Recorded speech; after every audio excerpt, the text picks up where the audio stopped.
So, what makes a truly compelling villain? It's not just about being bad, it's about having a misguided belief that they're really doing the right thing, even though the rest of us think it's bad.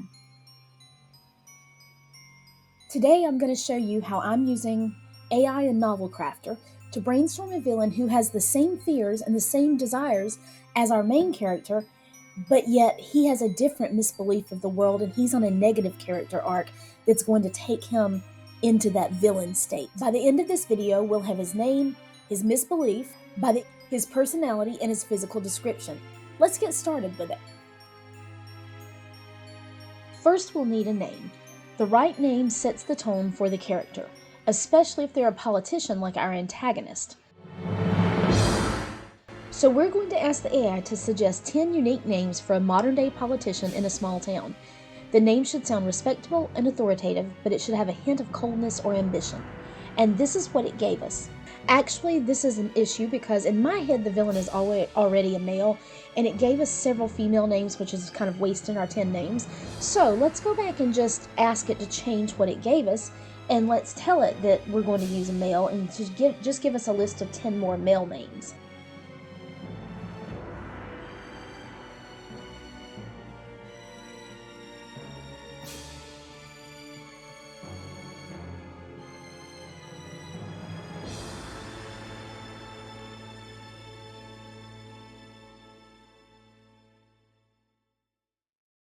Okay, this is very good, so I like some of these. Remember, I want it to sound powerful. I do like Donovan Kane. The only reason I don't like that whole name, Donovan Kane, is because some of my family members' last name are Kane. It's not spelled the same, but they may not like if they ever hear that they're a villain in one of my books, so maybe I don't like Kane for that reason, but Donovan Ashcroft, that sounds too done. Donovan Blackwell, Donovan Hartman, Donovan Voss. I think I do like Donovan Voss, maybe. Donovan Voss. That kind of sounds like a politician. It kind of sounds like, vote for Donovan Voss. A vote for Donovan Voss is a vote for whatever. So we're going to tell the AI that we're going to go with Donovan Voss just so it gets it in its little AI brain there that that's what we're thinking.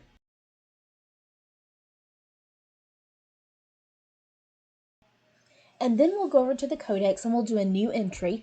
And for this, we'll just make sure to put him just in the book.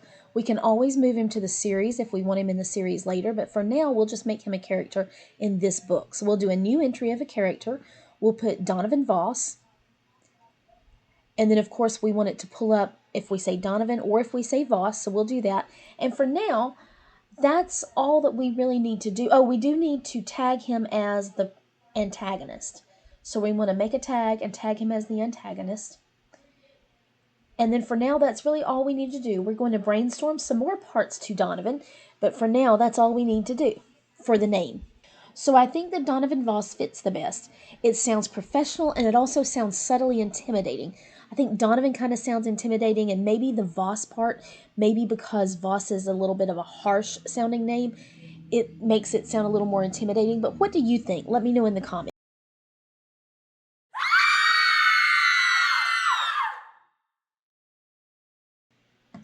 Now let's go deeper. Every great villain has a core desire and a greatest fear that drive their decisions. Since in this case we're going to mirror our protagonist, our villain is going to have the same fear and the same desire. It's just going to be a little twisted. So since our main character fears rejection and desires connections, our villain is going to have the same thing, but he's going to be on a negative character arc that takes him farther down that road to villainhood because of the misbelief he has from this fear and this desire. So let's do a little brainstorming and let's ask the AI. Donovan is a politician in a small town who secretly fears rejection and deeply desires connections. Give 5 ways as a politician that his fear and desire could shape his worldview and decisions, and let's see what it tells us. So, yes, we have 5 ways. It could be a manipulative charm, that he cultivates a charming persona to mask his insecurities, but then he's manipulative to gain favor. Could be overcompensation in his policies. He goes after policies that are really popular or trendy, even if they aren't the best policies. It could be his fear of disapproval. His fear of rejection might cause him to avoid making difficult decisions. It could be a relationship building focus. He tries to build relationships, but this I think would not be his negative character arc. And it could be conflict aversion. He shies away from confrontations, trying to seek harmony. Again, I think that well, it could work either way, but I don't think it works in this case. Anyway, the AI will remember these things inside that AI as we go ahead and start asking it what we can do for the his misbelief of the world. It will think about these things that it told us to. So now we're going to take that fear and desire and we're going to use it to create his core misbelief, the thing that makes him think he's justified in everything he's doing. So we're going to ask AI, well, we're going to tell it what we liked about the previous. I like your ideas number one and number two. And then we're going to ask, based on his fear of rejection and his desire for connections, suggest five deeply held misbeliefs that he clings to, which are going to justify all of his actions.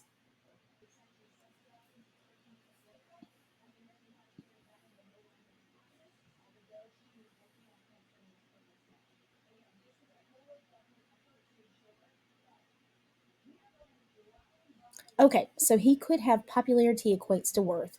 He thinks that his worth as a person and a leader is directly tied to his popularity. And he could think that the more they like him, the more valid and secure his position becomes. This might be the one, number one. Compromise is always the answer. He convinces himself that compromising on policies. But see, this is going to make him not want to outlaw magic. He would want to work out a deal with Mila instead of outlawing magic. So I don't think that's the good one. Appearance is reality. He holds on to the idea that as long as he presents himself well, any underlying issues are irrelevant. No, I don't think so, because then he would just kind of ignore it.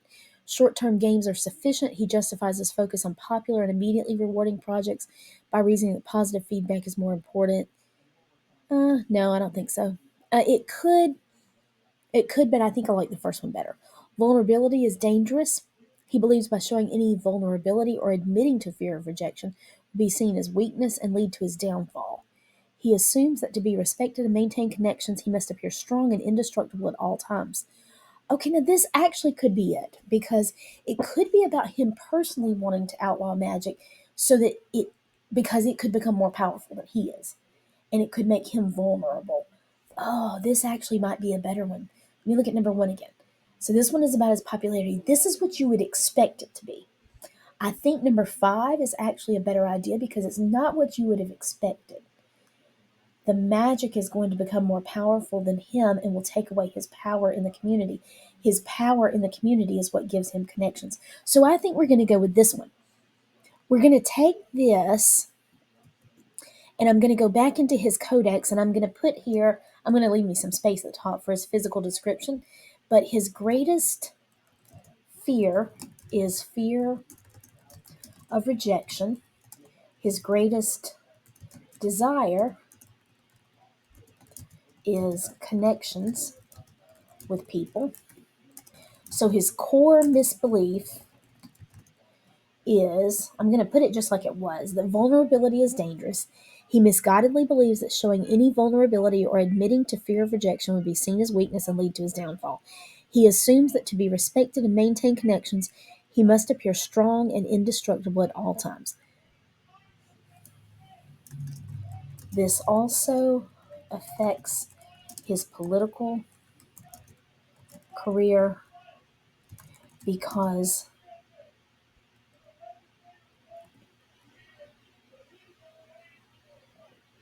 he needs to get rid of anything that challenges his power in politics or his political standing.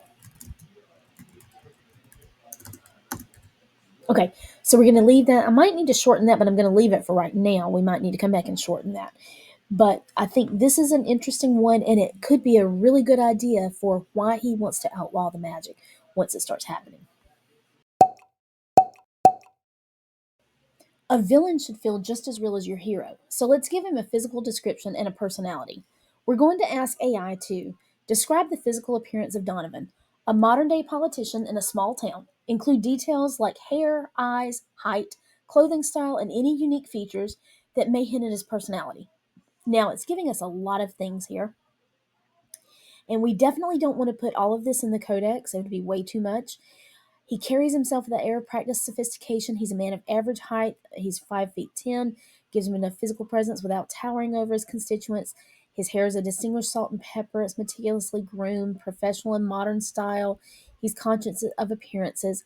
His eyes are a penetrating steel blue. They hold your gaze just long enough to create a sense of connection, but they rarely reveal his real emotions because he stays so guarded.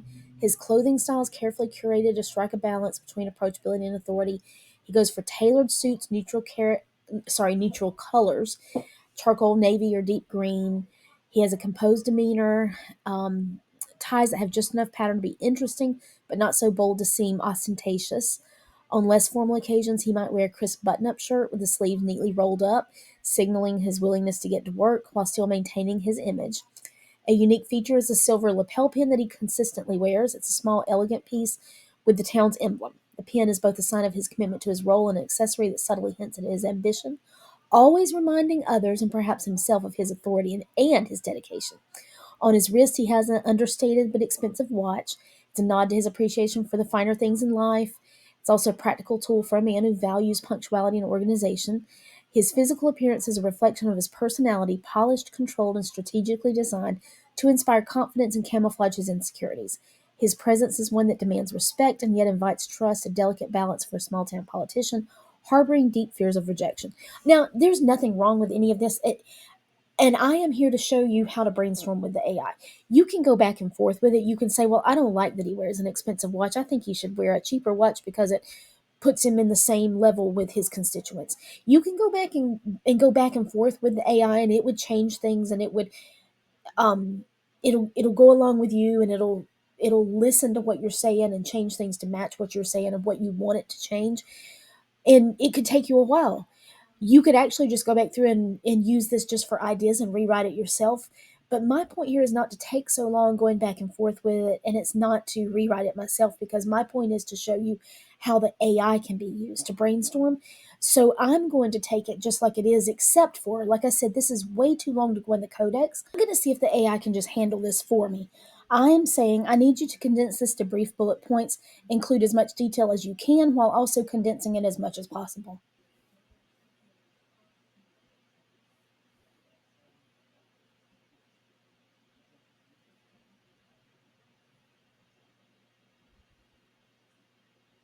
And look at what it did. It did include pretty much most of the stuff that it had there. And we'll get back to some of the other stuff, but this gives me a good thing that I can go back into the codex and I can I'm going to add it at the top. I can add this at the top. Okay, now we want to go back and we want to get some personality traits. And notice that when I tell it to find Donovan, notice that when I mouse over that word, it turns yellow because it's pulling up what we already have in here. So when I'm asking it to define personality traits, it already knows what he looks like. It already knows that he wears this expensive wristwatch. It already knows that he wears this lapel pin about the town. So it has those things in its head now, in its little AI head. And now it's going to generate some personality traits for us. And I want it to include some strengths and some weaknesses.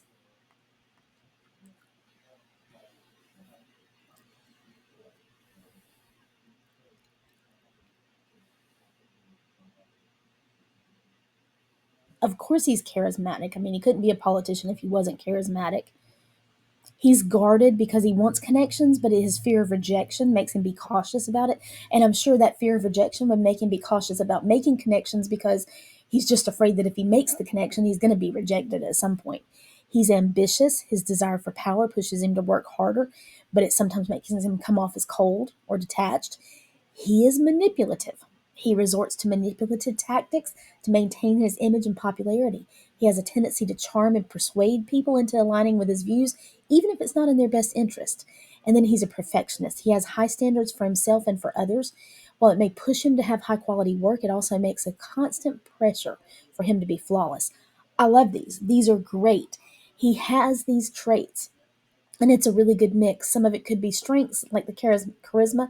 Some of it is definitely weaknesses, like the manipulative part. But it is a really good mix. So we're going to take all of this, and I'm going to put this in just like it is. Again, we may at some point have to come back. I'm going to say physical description, but I'm also going to go up here and put character traits. At some point, we may want to come back and shorten this just because it may make it's going to be sending too much stuff when it sends him every time. So we may want to come back and shorten it. But for now, we got a good thing here that we can use that. Wow, we've done a lot. We now have our villain's name, fear, desire, misbelief, personality, and physical description. And it was all brainstormed with AI. Next time, we're going to bring him to life with an AI generated image. We'll do some voice sheets and his signature phrases. So hit like and subscribe if you're following this writing journey with AI and Novelcrafter, and I'll see you in the next video.